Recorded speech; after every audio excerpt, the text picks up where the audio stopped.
በስመ አብ ወወልድ ወመንፈስ ቅዱስ አሐዱ አምላክ አሜን። ሰማይ እንደ ጥቅልል ተጠቅልሎ ሲጠፋ፣ ፀሐይ ብርሃኗን ስትነሳ፣ ከዋክብት እንደ በለስ ፍሬ ከሰማይ ሲረግፉና ምድር በመለከት ድምፅ ስትንቀጠቀጥ ያን ቀን የት ነው የምትቆመው? ዛሬ የምንናገረው ስለ ተራ ታሪክ አይደለም፣ ስለ እያንዳንዱ ሰው የግል መጨረሻና ስለ ዓለም ታላቅ ፍጻሜ ነው። ጌታ ሆይ ይህ መቼ ይሆናል? የመምጣትህና የዓለም መጨረሻ ምልክቱ ምንድን ነው? ብለው ደቀ መዛሙርቱ በደብረ ዘይት ተራራ የጠየቁትን ያን አስደንጋጭና ተስፋ የተሞላበትን ምስጢር ዛሬ በጥልቀት እንፈታዋለን። ይህ ቪዲዮ ሕይወትህን፣ አመለካከትህንና ዝግጅትህን ሊቀይር ይችላል። እስከ መጨረሻው አብረኸኝ ቆይ። ብዙዎች እግዚአብሔር ለምን ዓለምን ያጠፋታል ብለው ይጠይቃሉ። ነገር ግን ኦርቶዶክሳዊት ቤተ ክርስቲያናችን የምታስተምረው ዓለም ትጠፋለች ብላ ሳይሆን ትለወጣለች ብላ ነው። ቅዱስ ጴጥሮስ አዲስ ሰማይና አዲስ ምድር እንጠብቃለን ብሎ ሁለተኛ ጴጥሮስ 3:13 ላይ እንዳለ ይቺ በኃጢአት በበሽታ በሞትና በለቅሶ የረከሰች ዓለም አልፋ ጻድቃን በሰላም የሚኖሩባት አዲስ ዓለም ትተካለች። የሰው ልጅ ታሪክ የጀመረው በገነት ነው፣ የሚፈጸመውም በገነት ነው። ይህ የታሪኩ ፍጻሜ ሳይሆን የዘላለማዊ ሕይወት መጀመሪያ ነው።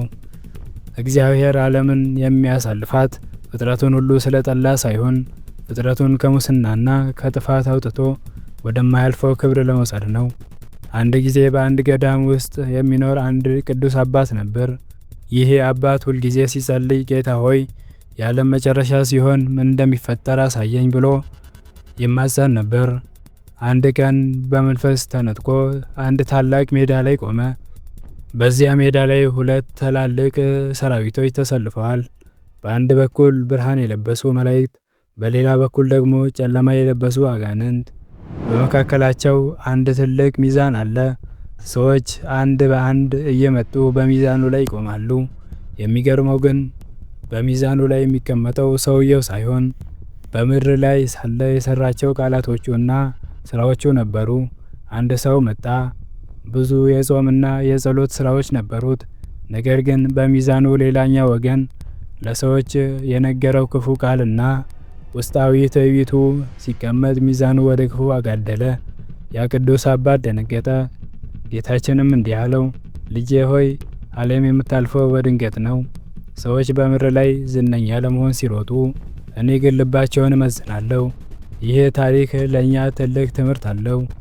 የዓለም መጨረሻ ማለት የሰማይ መውደቅ ብቻ አይደለም፣ የእኛ ማንነት በእግዚአብሔር ፊት የሚገለጽበት ቀን ነው እንጂ። የዓለም መጨረሻ ምልክቶች። ጌታችን ምልክቶቹን በሶስት ዋና ዋና ክፍሎች ከፍሎ ነግሮናል። አንደኛ፣ የተፈጥሮ ምልክቶች።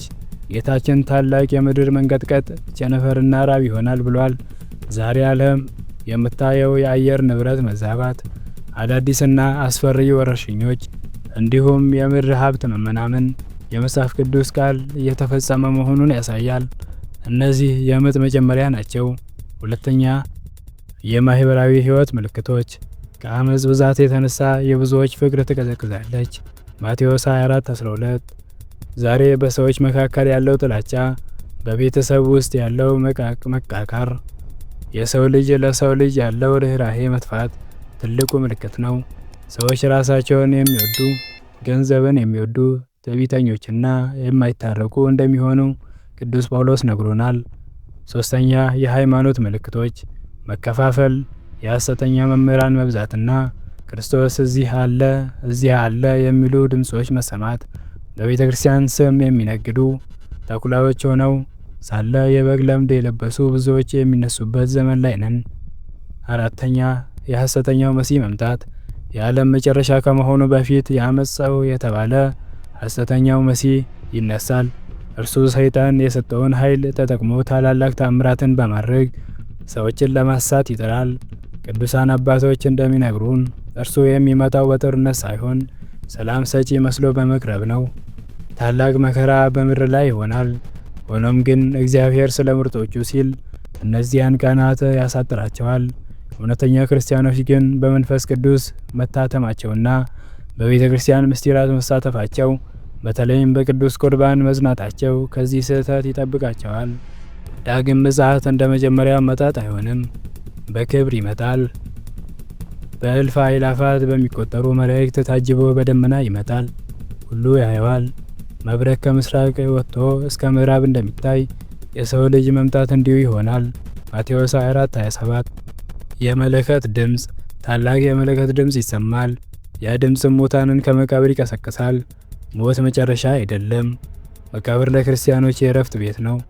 በታላቁ ቀን አጥንት ከአጥንት ጋር ይጋጠማል። ስጋ ይለብሳል። ነፍስ ወደ አካል ትመለሳለች። ይህ ቀን ዕለተ ደይን የፍርድ ቀን ይባላል።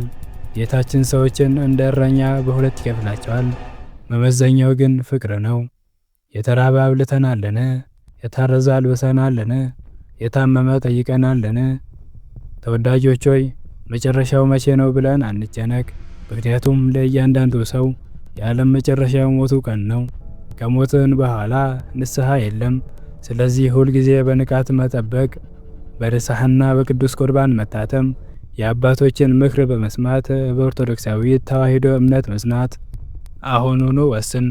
ዓለም በጌጧና በግርማዋ ታታልለናለች። ነገር ግን ሁሉ እንደ ጢስ በኖ ይጠፋል። ዛሬ የምንይዘው ስልጣን፣ የምናከማቸው ገንዘብ፣ የምንከተለው ዝና ከሞት ደጃፍ አይመልሰንም። የሚመልሰን ንስሐ ብቻ ነው። ሕይወትህን ዛሬ መርምር። ከብርሃን ሰራዊት ወይስ ከጨለማው ሰራዊት ጋር ነህ? ይህ መልእክት ለብዙዎች የመንፈስ ስንቅ እንዲሆን ላይክና ሼር አድርገው። ምናልባት አንተ ሼር የምታደርገው ቪዲዮ የአንድን ሰው ነፍስ ከጥፋት ትመልስ ይሆናል። ለቻናላችን አዲስ ከሆንክ ሰብስክራይብ በማድረግ የቤተ ክርስቲያንህን ድምፅ አግዝ። እግዚአብሔር ሆይ በዚያች አስፈሪ ሰዓት በቀኝ ከሚቆሙ ጻድቃን ጋር ደምረን። በክብር ስትመጣ አታሳፍረን።